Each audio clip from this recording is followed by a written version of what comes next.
tous et bienvenue sur Tesla Alsace. Alors, une petite vidéo avec les informations du jour. La première dont je voulais parler, qui vient juste de sortir de Green The Only, donc c'est des informations fiables, hein, c'est mon hacker préféré.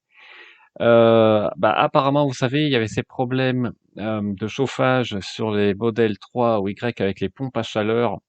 Certaines fois, ça ne chauffait pas assez et a priori, c'était aussi un problème pour mettre en bonne condition de température la batterie avant d'aller à un superchargeur notamment. Et bien, d'après Green Only, ce rappel pourrait être peut-être global. En tout cas, maintenant, cette fiche technique concerne toutes les modèles 3, modèle Y de 2020-2021. Donc, le conseil évidemment de Green Only, c'est que si vous allez au service center pour une quelconque réparation, mise à jour, n'hésitez pas à demander à remplacer ces potentiels capteurs s'ils sont défectueux. Moi, honnêtement, je le demanderai, j'attendrai pas que ça tombe en panne. Si vraiment ce rappel est maintenant, enfin, c'est pas un rappel global, mais en tout cas, la fiche concerne toutes les voitures, les modèles 3, modèle Y de 2020 et de 2021. Donc, à voir si ça va se transformer finalement par un rappel global de Tesla, puisque ça concerne, j'en parle en fin de vidéo, beaucoup de voitures. Donc, à suivre de très près dans les jours et les semaines qui viennent.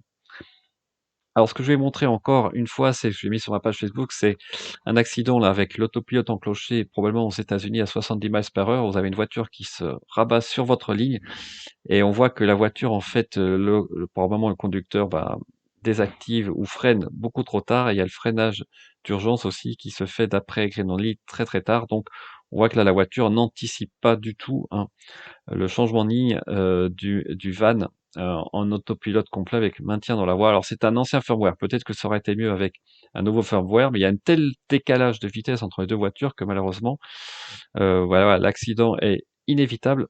Donc ça montre encore qu'il faut être très prudent avec l'autopilote. On est encore très très loin de la conduite autonome. Et d'ailleurs, je l'ai aussi expérimenté un peu ce dernier dimanche, où l'autopilote s'est enlevé tout seul. Alors l'autre grosse information des derniers jours, évidemment, c'est la Ioniq 5, qui est une voiture très, très intéressante. Vraiment une voiture, optimisée, pour l'électrique et on sait déjà que Hyundai a une grosse expérience en termes d'efficience, pour, leurs voitures électriques. Donc j'ai vraiment hâte de voir. Même si la Ioniq 5 avec le gros pack est donné pour 480 km d'autonomie WLTP, comment elle va se comporter sur autoroute? Car à mon avis, on pourrait avoir une très très belle surprise. Donc cette voiture, en fait, elle a beaucoup de points forts, Tout d'abord, bon, son style, on n'aime pas, mais en tout cas, c'est un aspect futuriste que moi j'aime bien. L'habitabilité est record. D'ailleurs, on le voit un peu après, comme on peut allonger les sièges, c'est vraiment impressionnant. Les sièges avant, donc vraiment un grand espace à l'avant, mais aussi à l'arrière. Vous avez aussi cette fameuse console centrale qui coulisse avec le siège avant. Donc vous pouvez même sortir à gauche, par exemple, quand vous êtes sur le siège avant droite. Vous avez un grand cockpit numérique, donc ça c'est plutôt, on va dire, à la mode. Un toit avec panneaux solaires qui doit recharger un peu les batteries. Reste à savoir combien ça recharge, mais enfin ça doit pas être énorme non plus. Et puis l'intérieur, moi je le trouve plutôt sympa. Vous avez évidemment tout ce qu'il faut en termes de conduite autonome de niveau 2. Vous avez des prises 220 volts jusqu'à 3,6 kW si je me trompe pas de puissance, dont une à l'extérieur. Vous n'avez pas besoin d'allumer la voiture pour pouvoir utiliser la prise extérieure, donc ça aussi c'est super pratique.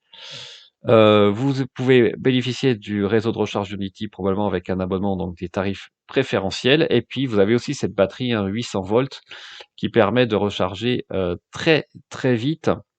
Et puis un espace de chargement aussi de 555 litres, coffre avant et arrière. Et puis cerise sur la gâteau, entre guillemets, vous avez aussi la banquette arrière coulissante, donc une voiture très modulable. Reste à voir ensuite le prix, mais on sait que ils pouvaient réserver une série spéciale à 52 000 €, le bonus de 3 000 € inclus. pour la batterie haute capacité, hein, à 72 kWh. Donc moi, honnêtement, cette voiture, elle me plaît vraiment bien. J'espère avoir l'opportunité de la conduire, en plus avec des performances tout à fait acceptables. Il y a de quoi dire. En 5,2 secondes avec la version 4 roues motrices. Donc voilà, je pense que là, Hyundai en plus a communiqué un peu sur les précommandes qui sont très très bonnes. Euh, Reste à voir. Bah, normalement, les premières devraient être disponibles au courant de l'été.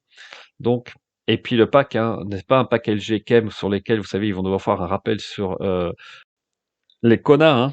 Donc, c'est quand même un peu embêtant, on va dire, ce rappel, qui ne affecte pas les voitures vendues en 2020, hein, puisque la batterie venait d'Europe. Et là, pareil, hein, pour les Ioniq 5, ça sera pas une batterie LG Chem, mais une batterie européenne, d'après ce que j'ai lu.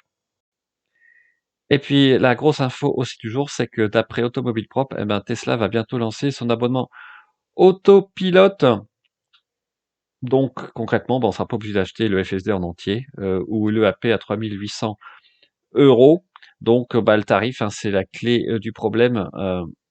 Electrek pense que ce serait autour de 100 $. Si c'est vraiment 75 € par mois en Europe, c'est vraiment un, un bon plan pour ceux qui veulent l'utiliser, notamment que pour les longs trajets, notamment pendant la période des vacances. Voilà, donc j'espère que cette petite vidéo vous a plu. Il va falloir quand même suivre de très très près cette annonce de Grids et Only, parce que si ça touche vraiment un rappel de toutes les modèles 3, modèle Y 2020-2021, ou une grosse partie, ça fait quand même 130 à 150 000 unités. Alors, quand vous regardez dans les commentaires, certains ont vraiment des gros problèmes, hein, avec leur pompe à chaleur. Par exemple ici, Taylor Organ. Il y en a qui ont déjà demandé un rendez-vous pour que le problème soit fixé en même temps.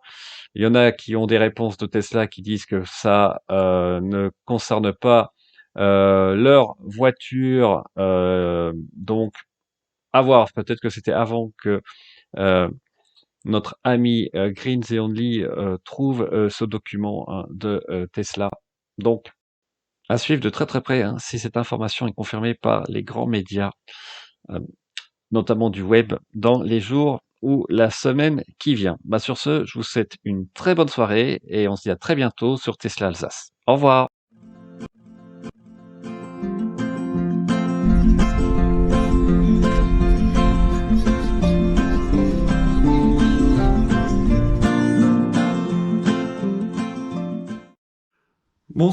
Bonsoir à tous et bienvenue sur Tesla Alsace. Alors je vais faire une vidéo très courte d'information ce soir, car il m'est arrivé quelque chose de spécial sur mon trajet